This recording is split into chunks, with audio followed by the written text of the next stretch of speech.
Já está gravando. Bom dia a todos. Bom dia. Então vamos nos recolhendo, concentrando nossa atenção neste momento, no agora, que a gente possa, primeiro, agradecer a oportunidade de estarmos aqui, agradecer a tudo na nossa existência. Que essa gratidão envolva cada célula, cada pedaço do nosso ser, por sermos gratos ao nosso Pai, pela nossa encarnação, pelas experiências de vida que temos, por estarmos caminhando até aqui. Também vamos agradecer a equipe espiritual dessa casa, que preparou cada canto, cada energia, cada espaço, para cada um de nós, que a gente se sente tão acolhido nessa casa de oração de luz. Devemos agradecer também aos nossos mentores espirituais e também aos trabalhadores encarnados que possibilitam que a gente tenha esse lugar de oração, de recolhimento, de reflexão e de melhora, que a gente consiga ser sempre pessoas melhores do que fomos ontem e amanhã mais do que somos hoje. Esse é o nosso propósito de vida. E vamos então envolvendo o nosso irmão Fábio, que fará a preleção no dia de hoje nas nossas melhores vibrações de fraternidade e amor. Graças a Deus. Graças a Jesus.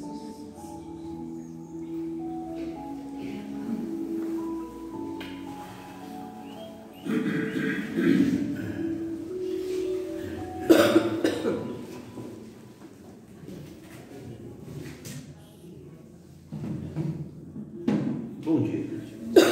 Bom dia. Bom. Continuando os estudos do livro da doutora Marlene Nobre, hoje o capítulo Enfoque tem o título A Matéria Espiritual nas suas diversas formas. Bom, esse livro, a gente já deu para perceber, é um estudo sobre o livro Nosso Lar. Um estudo sobre o que representa, o que significa essa obra e o que dela a gente pode tirar para o nosso proveito, para a nossa compreensão. E para quem já leu o livro ou para quem já viu o filme, Nosso Lar é uma colônia. O livro é especificamente feito sobre essa colônia espiritual. Não é a única de várias, mas retrata episódios ocorridos em uma colônia. Com qual objetivo André Luiz ditou esse livro a Chico Xavier? Para retratar de forma prática aquilo que Kardec e a espiritualidade responsável pela doutrina espírita, pela codificação da doutrina, já vinham ensinando desde o princípio que a vida não se restringe ao plano terreno e que a vida, compreendida assim de forma mais plena, em todos os aspectos que a gente está acostumado a vivenciar no nosso dia a dia, ela segue de forma até mais intensa nos planos espirituais. A obra de Kardec não desce a esses detalhes que a gente vai encontrar no livro Nosso Lar. Até porque Kardec teve 15 anos de trabalho apenas para compilar essa doutrina, os estudos necessários para desenvolver essa compilação. Então não houve tempo suficiente para que ele mergulhasse em determinados assuntos. A gente os tem em princípio e em conceito, mas o desenvolvimento foi feito posteriormente.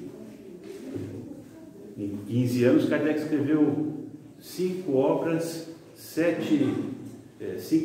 3 livros de introdução e 12 volumes de uma coleção de estudos sobre todos os temas que a doutrina trata. Então não foi possível aprofundar. Nosso lar é uma obra de aprofundação. A gente vai desenvolver para entender melhor aquilo que, mesmo estudando a doutrina, o indivíduo pergunta: o que vai acontecer com a gente depois que desencarna? Para onde a gente vai depois que desencarna? Qual que é o destino do espírito depois de deixar essa existência? Aí a gente lê o livro e vê: nossa, mas tem uma cidade. Vê o filme, né? O filme foi muito bem feito. Tem uma cidade. Prédios, casas, ruas, transporte público, né? Rios, tem alimentos, tem parques, tem praças, tem pássaros, tem cães. Aí ele está perguntando: nossa, mas é igual aqui. É uma cidade, só que mais aperfeiçoada, né? Pelo texto e, assim, de uma forma mais superficial, mas pelo próprio filme também dá para tirar essa conclusão. Os prédios são mais elaborados, entende? As vestimentas que os espíritos usam são mais elaboradas. A alimentação mais elaborada. O transporte público, o ônibus voa. A gente está acostumado com os nossos circulares aqui, o ônibus voa. Então é tudo mais elaborado. Mas o sistema é o mesmo. Aí você olha e fala: poxa, prédios, tem o prédio da governadoria, tem os prédios dos ministérios. Lísias tem sua casa, onde André Luiz vai morar junto com ele. Tem os departamentos de trabalho, tudo mais. Daí a pessoa vai se perguntar: bom, né, o curioso, ele vai falar: bom, se existem prédios, se existem casas, se existem ruas, praças, parques, rios, por que isso não cai na nossa cabeça? Isso é matéria. O que é feito de tijolo? Do que é feito esse prédio? É feito de tijolo, cimento, tem laje, tem viga. E se tem, então como é que se sustenta? Por que não cai? Que tipo de matéria é essa? Então é esse tema que Marlene Nobre vai enfrentar nesse capítulo. O que é a matéria no mundo espiritual? As formas de manifestação, as formas de expressão da matéria no plano espiritual. O que é diferente? Do que é feito? Daí a gente começa a estudar, Marlene Nobre começa a passar isso daqui a partir de Kardec, a partir do Livro dos Espíritos, questão 63, se não me engano. O de Kardec os Espíritos colocam que no universo inteiro, em todo o universo, a gente vai encontrar 3 elementos. Em todo o universo: Deus, Espírito e matéria.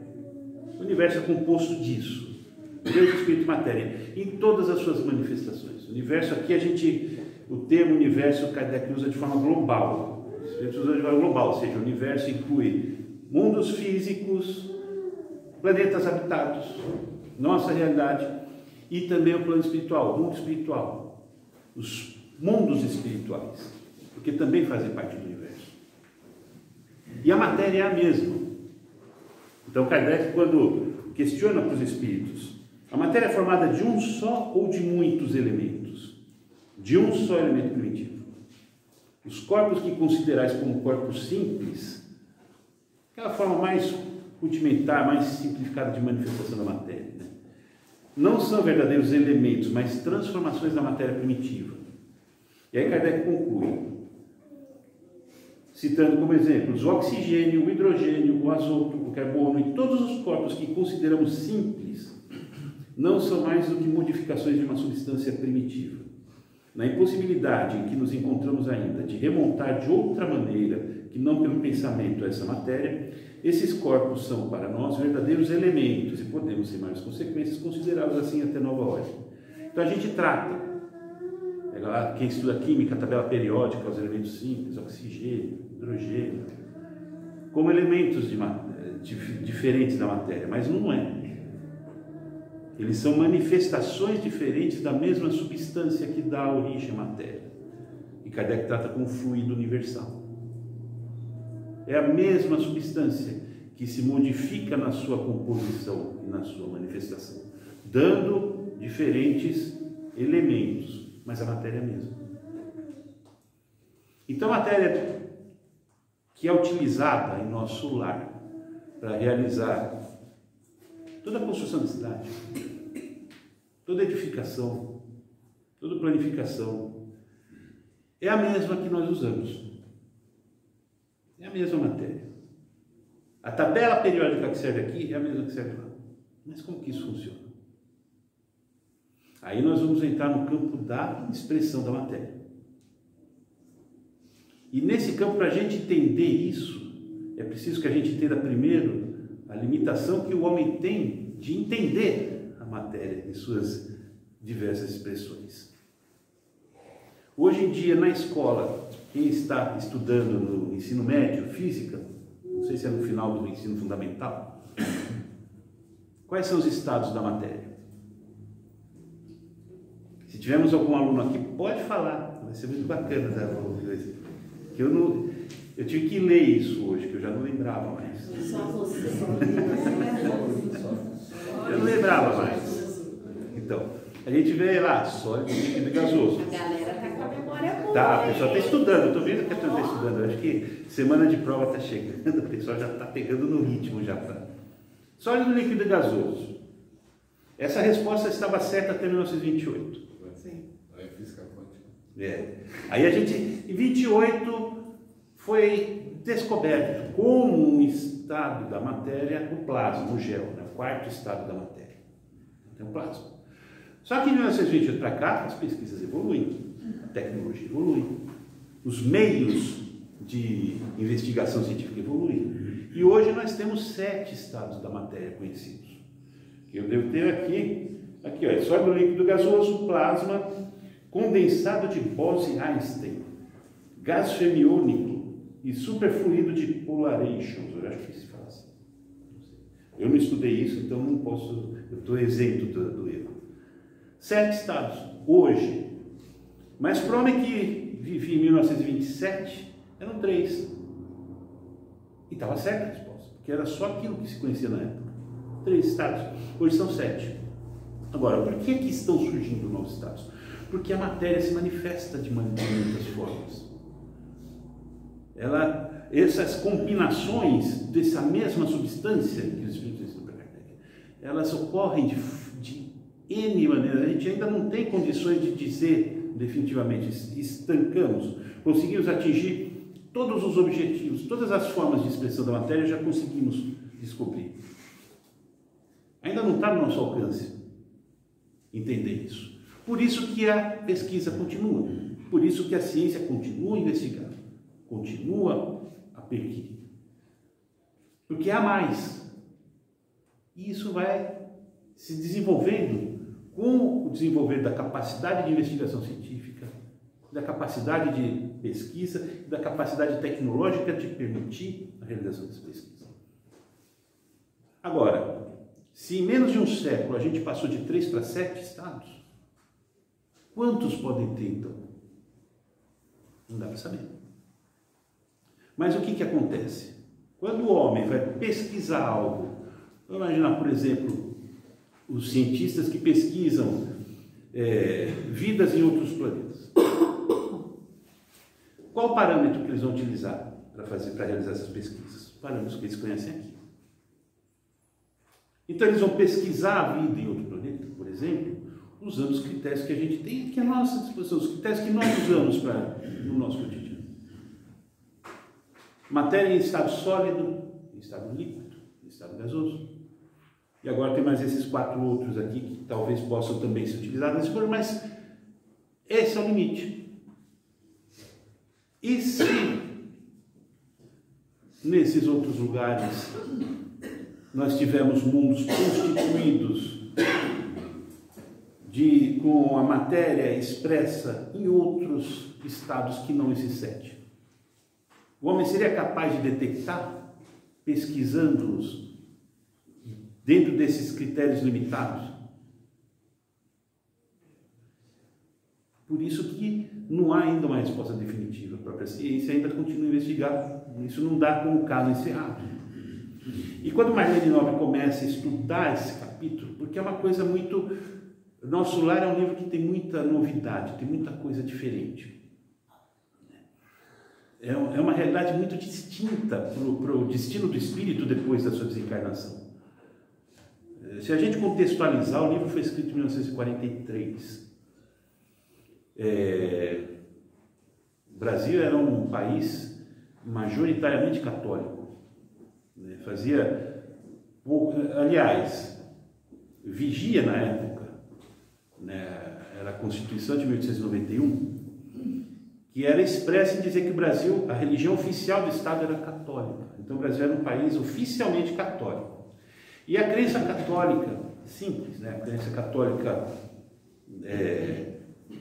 mais difundida, era de que o espírito, a pessoa quando morresse, ou ela iria para o céu, vivia uma vida de beatitude, aí traduzida como o anjo sentado na nuvem tocando harpa, o resto da eternidade. Ou ele iria para o inferno, queimar para sempre, ou ele ficaria no purgatório, meio termo. Entende? Agora, qual era o quadro que se pintava para essas realidades? Ou o anjinho na nuvem, ou o sujeito na panela, ou o sujeito na panela também, porque no purgatório ele ia para a panela também, mas ele poderia ser resgatado. Tinha essa diferença. Aí chega nosso lar e mostra uma realidade totalmente diferente. André Luiz acorda, ele se dá conta que ele está no hospital, depois de passar todo aquele tempo no umbral. Ele está no hospital, e ele era médico na Terra. Ele está no hospital, está sendo tratado das doenças que ele tinha na Terra também. Depois que ele tem alta, ele é levado para a casa de um amigo, para a casa de Lísias. Ele vai morar lá, porque ele não tinha onde morar. Lísias acaba acolhendo na sua casa. E a casa é descrita no livro. E quando a gente lê o livro e tenta imaginar a casa, parece aquelas casas de interior mesmo, com muro baixo, arco na porta, jardim na frente. É uma casa, parece uma casa de Porto Feliz. E aí tem os móveis, o sofá, os quartos, cama, mesa. Aí serve o almoço. O almoço era sopa. Sopa de flores. Isso é uma coisa que falta, Podia ter sido mais bem elaborado para lá, para quem gosta de comida um pouco mais substancial. Mas tem comida. Eles comem, almoçam, jantam, tomam café. Quer dizer, houve uma ruptura muito grande com aquela tradição de nuvem, panela, aí você fala, de repente, está tudo igual, o que muda nisso tudo? A gente vai estudando o que muda, porque essa realidade de André Luiz foi uma segunda realidade no plano espiritual. Porque para chegar em nosso lar, primeiro ele passou um bom tempo no umbral, que tinha um outro cenário, tinha uma outra característica. Daí você vai começando a tirar, mas espera aí, são várias situações que o espírito pode vivenciar, não é aqui que é garantido isso aqui, isso é uma delas, mas são várias. Mas aí você começa a entender, então são várias as possibilidades que tem para o espírito depois de desencarnar. E nenhuma delas tem panela, tem frigideira. Mas isso daí serviu para despertar para o indivíduo uma janela de conhecimento. Olha, escuta, é diferente, não é isso que você está pensando. Essa ideia não é uma ideia verdadeira.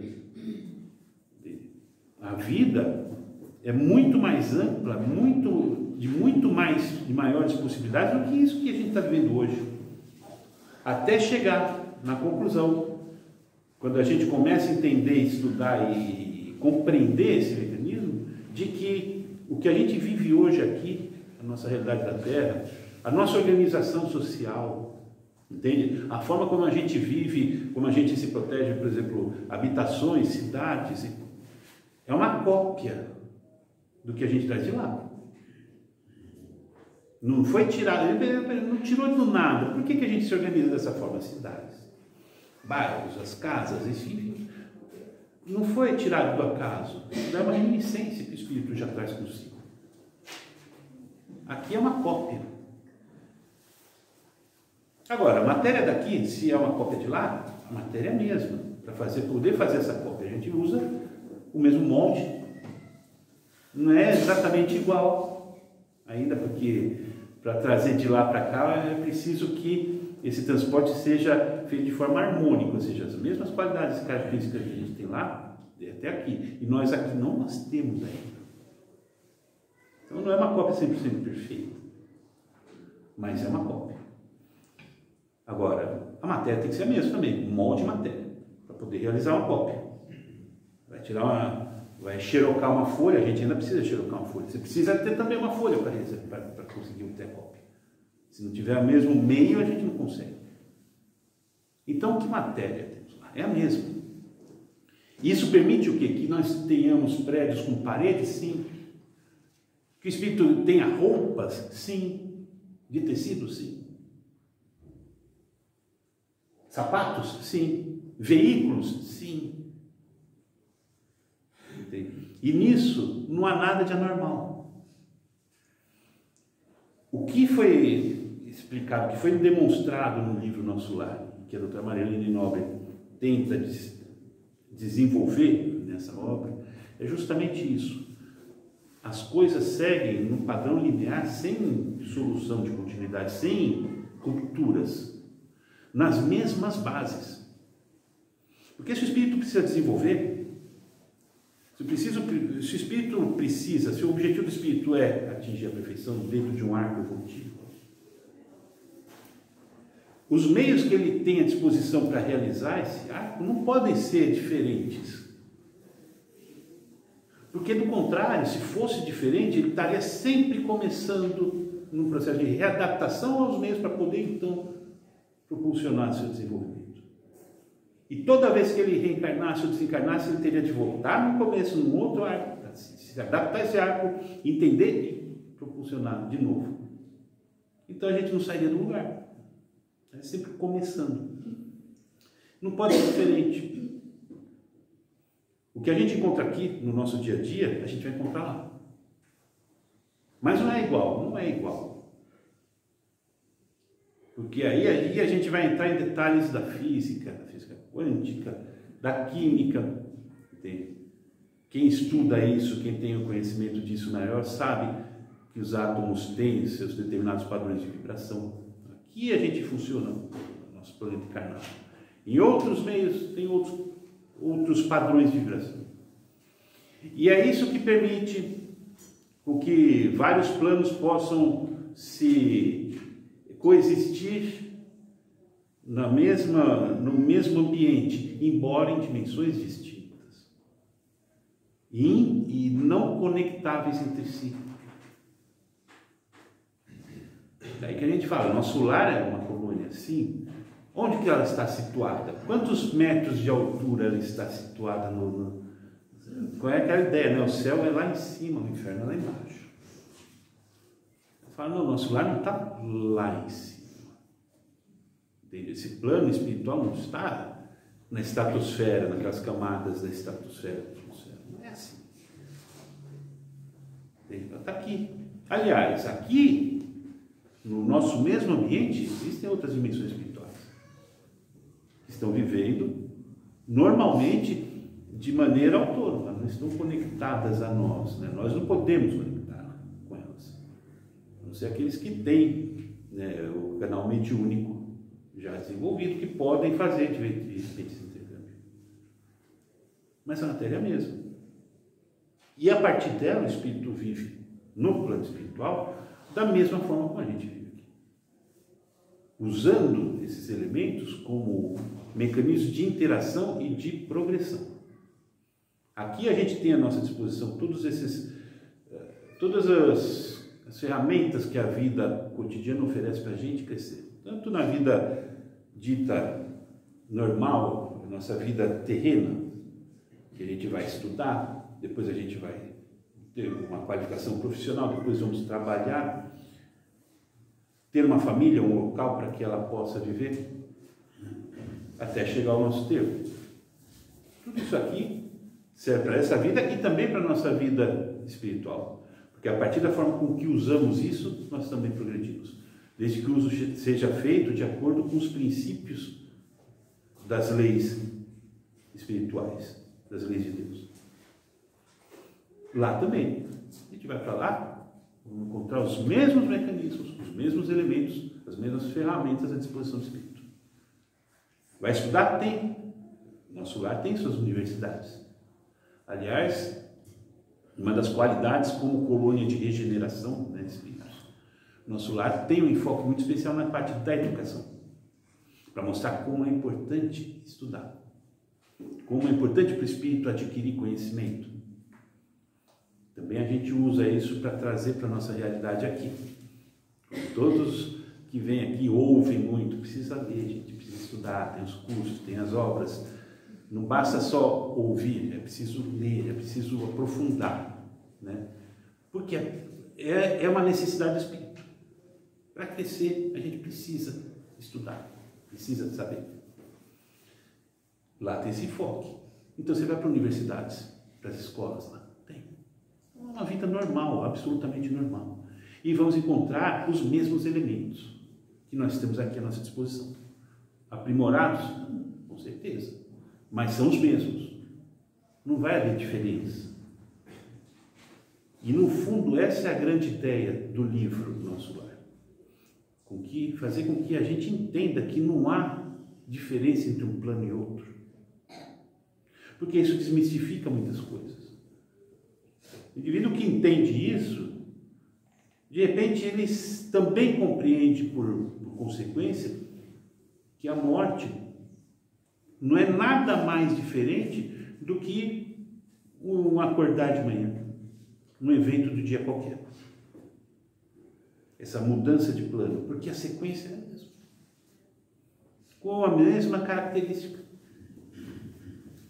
Agora, existem algumas distinções que, de acordo com o grau de avanço, de evolução do espírito, ele consegue trabalhar.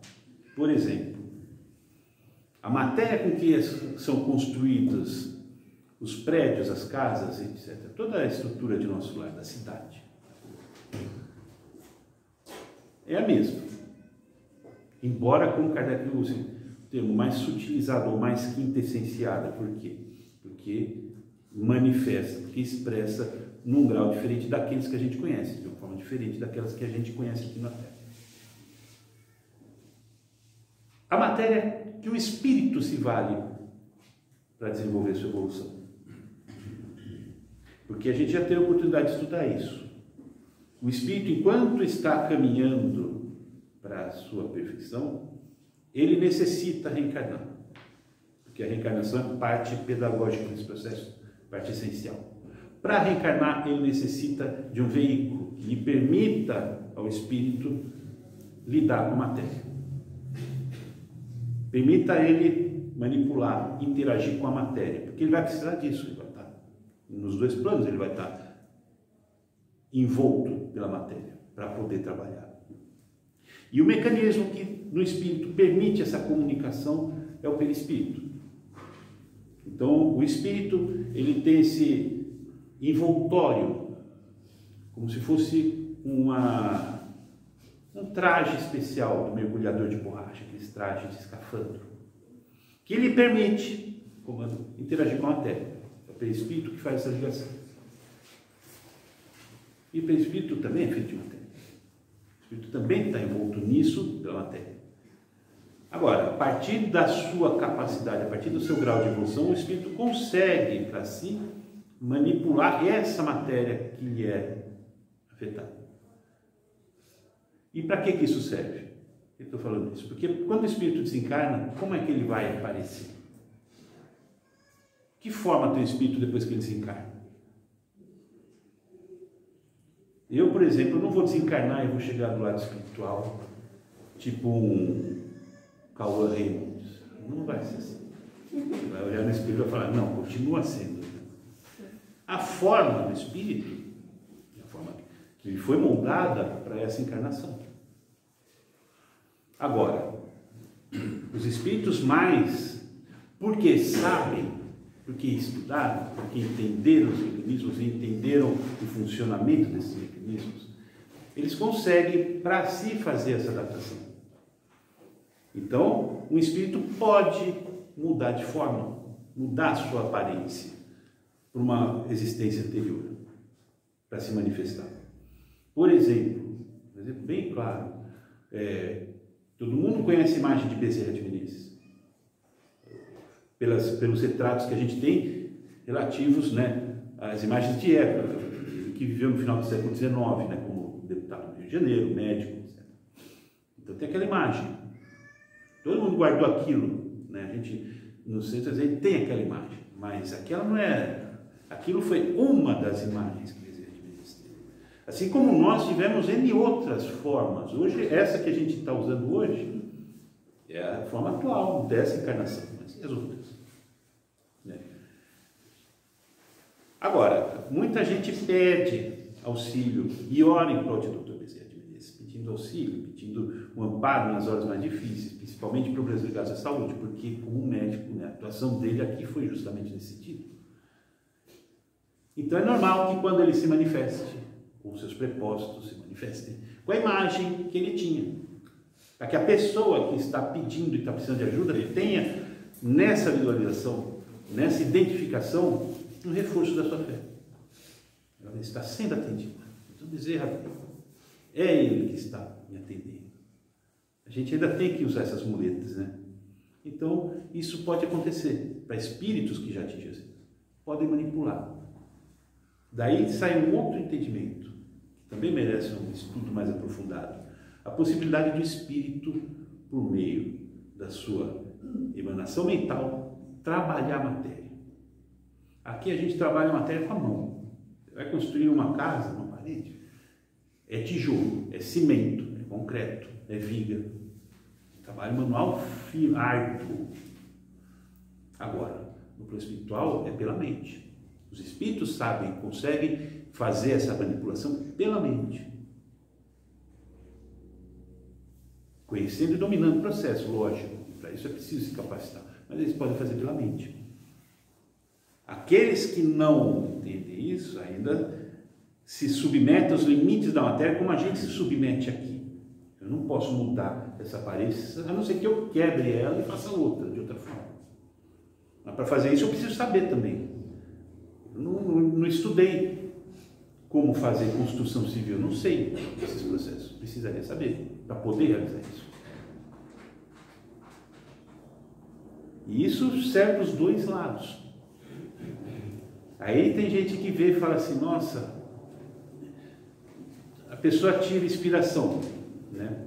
Muita gente que tem esse talento, né, vamos dizer assim, essa disposição para a literatura, para as artes, por exemplo. E escreve, aí você vê aqueles filmes de terror, né, que sai 2 por semana, que lança no cinema, né? E com aquelas formas, aquelas aberrações, tudo isso, não tirou isso. Não saiu essa criatividade para desenvolver essas imagens, né? Há também os espíritos que sabem manipular a matéria, mas que não estão ainda usando esse conhecimento para o progresso, para a evolução. E isso também é usado com outras finalidades, que não vem ao caso agora a gente discutir, porque isso também dá muito tempo para assunto. Mas também se a gente capta, a pessoa pode captar isso, tirar essas imagens, mas são coisas que são passíveis de acontecer e serem realizadas pelos espíritos. Usar a matéria, ter a matéria à sua disposição e conseguir trabalhar com ela de uma forma progressista, de uma forma desenvolvimentista. Partindo sempre dessa conclusão, é o mesmo meio, não há diferença. O que a gente vivencia aqui, o que a gente tem à nossa disposição aqui, é o que temos à disposição lá. Daí porque, quando a gente lê Nosso Lar e vê toda aquela descrição, depois assistir o filme, que tenta retratar aquilo tudo, nossa, isso daí é um absurdo. Não, não é. Não é. Seria um absurdo. Falar em absurdo é ainda falar de coisas que a gente não entende, assumindo, de uma forma expressa, a limitação do nosso conhecimento.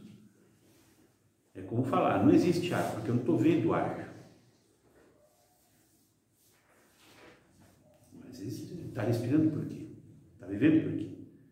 Só porque eu não vejo, né? Mas São Tomé já recebeu uma lição sobre isso muito profunda 2000 anos atrás, que vale para todos nós. Então, a importância de se entender isso é essa, a gente entender que nós não vamos encontrar uma realidade diferente. Nós não vamos sair daqui para ir para um plano em que seja tudo diferente, tudo novo, tudo inédito e tudo desconectado com a nossa vivência até aqui. É linear, é sequencial. O progresso é o mesmo, o caminho é o mesmo, as ferramentas são as mesmas. E como a gente as usa aqui, também devemos usar lá. E não há nada de anormal nisso, não há nada de assustador ou de revelador nisso.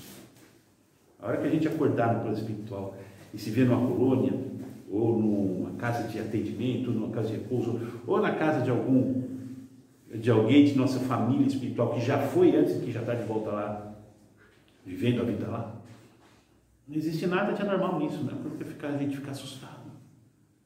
A parede é a mesma, o muro é a mesma, a janela é a mesma, a roupa é a mesma. A forma como a gente vai aprender a mexer com isso vai depender do avanço de cada um. Mas o pior que pode acontecer é a gente lidar da mesma forma que a gente lida aqui hoje. Aí o sujeito vai para lá e fala assim, não, eu quero atravessar a parede, porque a gente não lê que os espíritos atravessam a parede, atravessam a matéria. Alguns atravessam, porque sabem já lidar de uma forma mais aprofundada com essas substâncias. Outros não conseguem.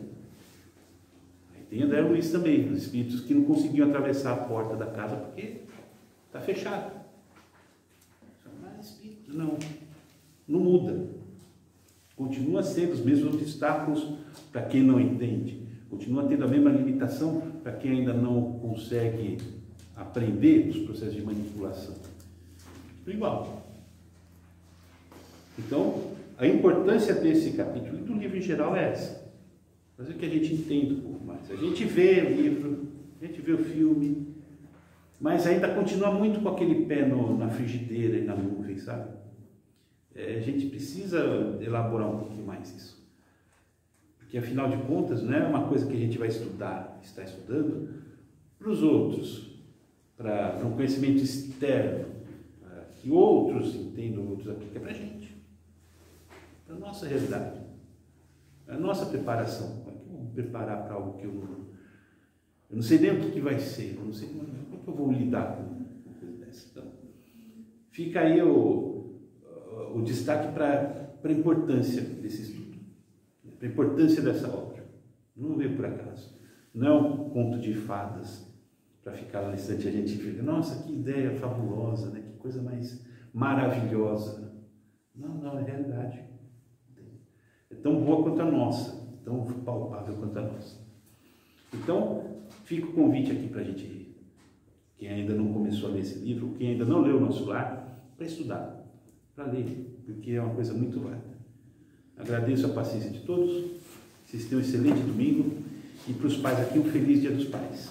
Que Deus abençoe a cada um aqui que está nessa missão, nessa encarnação, de ter a sua família, de ter filhos e levá-los, né, exemplificar esses espíritos que estão junto com a gente, o caminho do bom e do certo.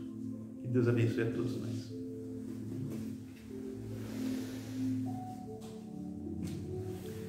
A gente vai então agora elevando o nosso pensamento com muita gratidão, com muita alegria no coração, nos conectando com a espiritualidade que nos recebe aqui hoje, para mais uma manhã de estudos, para mais uma manhã de reflexões sobre o Evangelho do Cristo, sobre a doutrina espírita. E com essa alegria no nosso coração e nos nossos pensamentos, a gente busca cada amigo espiritual que nos acompanha aqui hoje para agradecer profundamente aos nossos mentores, aos mentores da casa, aos mentores desse trabalho, pelo carinho, pela amizade, pela intuição que nos infundem, para que a gente possa extrair os mais profundos significados desse conteúdo, as lições mais aprofundadas que nos são trazidas por essas obras, por esse conjunto tão luminoso de aprendizado. E levando mais pensamento, a gente vai buscar aquele que é a razão pela qual estamos aqui hoje reunidos. Aquele que nos trouxe pessoalmente e que exemplificou esse código de progresso, de evolução divina. E que permanece diuturnamente no nosso horizonte, como um farol, nos mostrando o caminho certo, nos infundindo força, fé, sabedoria e coragem para prosseguir na jornada, mesmo diante dos tropeços do mundo, das dificuldades que a reencarnação oferece.